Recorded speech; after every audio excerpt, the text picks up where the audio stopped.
আসসালামু আলাইকুম দর্শক, নিঃসন্দেহে বাংলাদেশের অর্থনীতিতে এই মুহূর্তে ভয়ঙ্কর এক অশনি সংকেত দেখা দিয়েছে। শুধু অশনি সংকেত দেখাই দেয়নি, তা কার্যকর হতেও শুরু করেছে।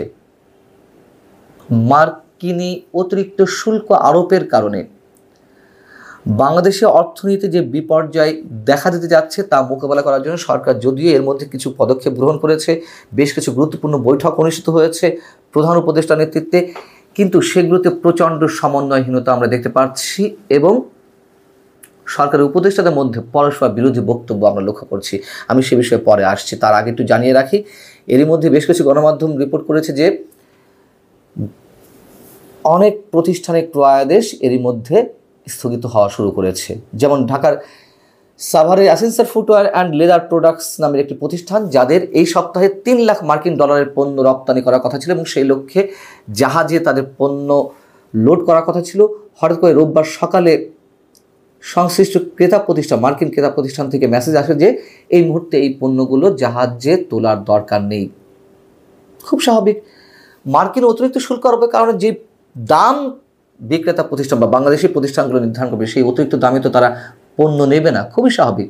শুধু অ্যাসেন্সার ফুটওয়্যার অ্যান্ড লেদার প্রোডাক্টসের মতন প্রতিষ্ঠানই নয়, আরও অনেক প্রতিষ্ঠানের এই অবস্থা। বিশেষ করে পোশাক রপ্তানিকারক প্রতিষ্ঠানগুলো অবস্থা ভয়ঙ্কর, তারা ভয়ঙ্কর এক অনিশ্চয়তার মধ্যে রয়েছে। যেটি বলছিলাম যে সমন্বয়হীনতা এবং সিদ্ধান্তহীনতা, বাস্তবতা হচ্ছে যে প্রধান উপদেষ্টা দুটি চিঠি দিয়ে যাচ্ছে মার্কিন প্রশাসনের কাছে, সরাসরি ডোনাল্ড ট্রাম্প সহ, আরেকটা হচ্ছে পররাষ্ট্র মন্ত্রণালয়ে, যাতে এই শুল্ক আরোপের বিষয়টি 3 মাসের জন্য স্থগিত করা হয়।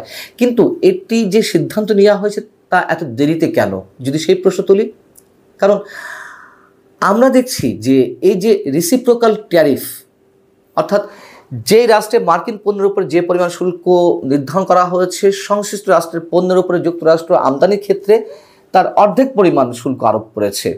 এটা শুধু বাংলাদেশের ক্ষেত্রে নয়, কিন্তু বাংলাদেশে মার্কিন বিভিন্ন পণ্যের উপরে প্রায় 74% শুল্ক আরোপ করা রয়েছে। সেই হিসেবে বাংলাদেশের পণ্যের জন্য যুক্তরাষ্ট্র বাজারে প্রবেশের ক্ষেত্রে 37% শুল্ক আরোপ করেছে। এখন এটি পেছানো যায় কিনা বা স্থগিত করা যায় কিনা, 9 এপ্রিল থেকে এগুলো কার্যকর হবে।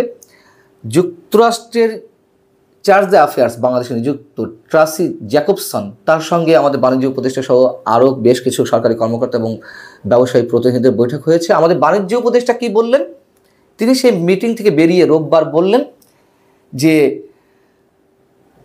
মার্কিন প্রশাসন যে পাল্টা শুল্ক আরোপ করেছে তা নির্ধারিত তারিখ থেকে কার্যকর হবে, এটি পেছানোর কোনো সম্ভাবনা নেই, এমনটি জানা গেছে।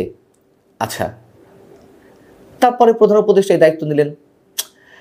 মানে এটা যদি জানা গিয়েই থাকে তাহলে প্রধান উপদেষ্টা চিঠি দেবেন কেন? আচ্ছা, চিঠি দেবেন যখন, বেশ ভালো কথা, এটি সমস্যা নেই, যে তারপরেও চেষ্টা করে দেখা যেতে পারে। কিন্তু অর্থ উপদেষ্টার আগে কি বলেছিলেন? অর্থ উপদেষ্টার আগে বলেছিলেন যে যুক্তরাষ্ট্রের নতুন শুল্ক আরোপের ফলে অর্থনীতিতে যে প্রভাব পড়বে তা সামাল দেওয়া কঠিন হবে না। মানে এটা কোনো বিষয় না। তার মানে কি, এটি মনে করে চুপচাপ বসে থাকা হয়েছিল প্রথম দিকে, অথবা বাংলাদেশের মানুষকে শান্ত রাখার চেষ্টা করা হচ্ছিল? মানুষকে শান্ত রেখে লাভ কি? সত্যকে গোপন করে লাভ কি? আবার বাণিজ্য উপদেষ্টা কি বললেন? অর্থ উপদেষ্টা বলছেন যে কোনো সমস্যা হবে না, আর বাণিজ্য উপদেষ্টা বলেছিলেন যে যুক্তরাষ্ট্রের যে নতুন শুল্ক নীতি, এটির দ্বারা বাংলাদেশ লাভবান হতে পারে। তার কারণ বাংলাদেশের যে প্রতিদ্বন্দ্বী রাষ্ট্রগুলো, অন্তত পোশাক শিল্পের দিক থেকে কম্বোডিয়া, ভিয়েতনাম, তাদের উপরে যে শুল্ক আরোপ করা হয়েছে সেটির কাছাকাছি বাংলাদেশ বা তাদের আরও বেশি করা হয়েছে। এইসব কথাবার্তা তো আমাদের মতো সাধারণ মানুষরা বলবেন, তাদের মতো বিজ্ঞ মানুষরা কেন বলবেন? আর যদি সত্যি হয়ে থাকে তাহলে এত দৌড়ঝাঁপের কী দরকার ছিল? এই জন্য বলছিলাম যে সমন্বয়হীনতা কোথায়। আবার সরকারের কোনো কর্মকর্তা এর আগে দাবি করেছেন যুক্তরাষ্ট্র যে এই অতিরিক্ত শুল্ক আরোপ করতে যাচ্ছে এটি সরকারের আগেই জানা ছিল। তা আগে যদি জানা হয়ে থাকে, এখন যেসব সিদ্ধান্ত নেওয়া হচ্ছে সেই সিদ্ধান্তগুলো আগে নেওয়া হয়নি কেন? কেন যুক্তরাষ্ট্র সরকারের প্রতি আগে থেকে আবেদন জানানো হয়নি?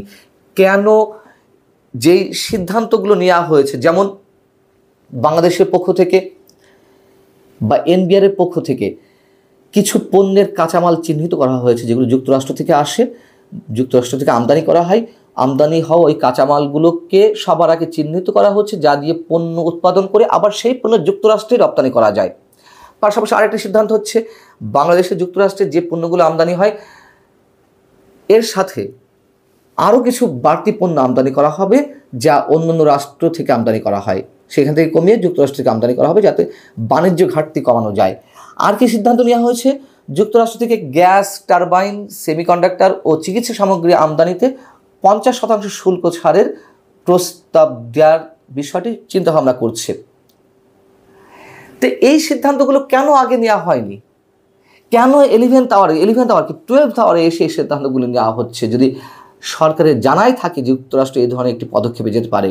এবং আমরা যতদূর জেনেছি যে অন্যান্য রাষ্ট্রগুলো এর আগে থেকেই যুক্তরাষ্ট্রের সাথে দেন দরবার শুরু করেছে, তারা অনেক দূর এগিয়ে আছে এবং মার্কিন প্রশাসন থেকে বা ডোনাল্ড ট্রাম্প তিনি বলেছেন যেগুলো রিভিউ করার সুযোগ আছে, যেসব রাষ্ট্রে এই ধরনের শুল্ক আরোপ করা হয়েছে তাদেরগুলো পুনর্বিবেচনা করা হতে পারে যোগাযোগের ভিত্তিতে। তাহলে আজকে যে বাংলাদেশ পিছিয়ে থাকলে তার জবাবদিহিতা কে করবে?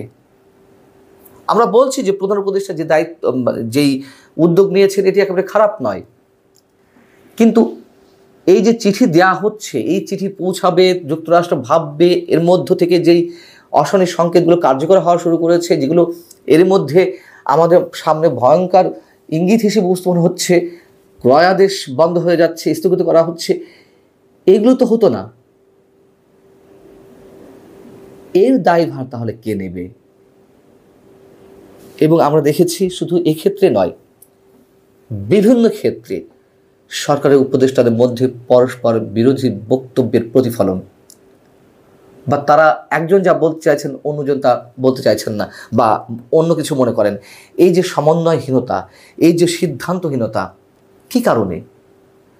আমি বারবার বলি যে সরকারের উপদেষ্টা পরিষদে অন্তত 2-3 জন বাঘা বাঘা অর্থনীতিবিদ রয়েছেন, যেমন শিক্ষা উপদেষ্টা ডক্টর ওয়াহিদুদ্দিন মাহমুদ, কিংবা অর্থ উপদেষ্টা ডক্টর সালেউদ্দিন আহমেদ, বা বাংলাদেশ ব্যাংকের গভর্নর ডক্টর আহসান মনসুর। তাদের মতো বাঘা বাঘা ব্যক্তি থাকতে আমাদেরকে এই ধরনের সংকটে পড়তে হবে কেন? এবং একথাও স্পষ্ট, বর্তমান সরকারের উপদেষ্টারা হাতে গোনা 2-4 জন ছাড়া তারা রাজনীতি নিয়ে যত না ব্যস্ত, মানে অন্য সব তাদের সংশ্লিষ্ট দায়িত্ব নিয়ে যত না ব্যস্ত, তার চেয়ে বেশি ব্যস্ত হচ্ছে রাজনীতি নিয়ে। তাদের এই রাজনীতির শিকার এখন আমাদের অর্থনীতি, তাদের এই রাজনীতির শিকার এখন আমাদের সমাজনীতি, আমাদের আইন শৃঙ্খলা পরিস্থিতি। আল্লাহ হাফেজ, ভালো থাকুন সবাই।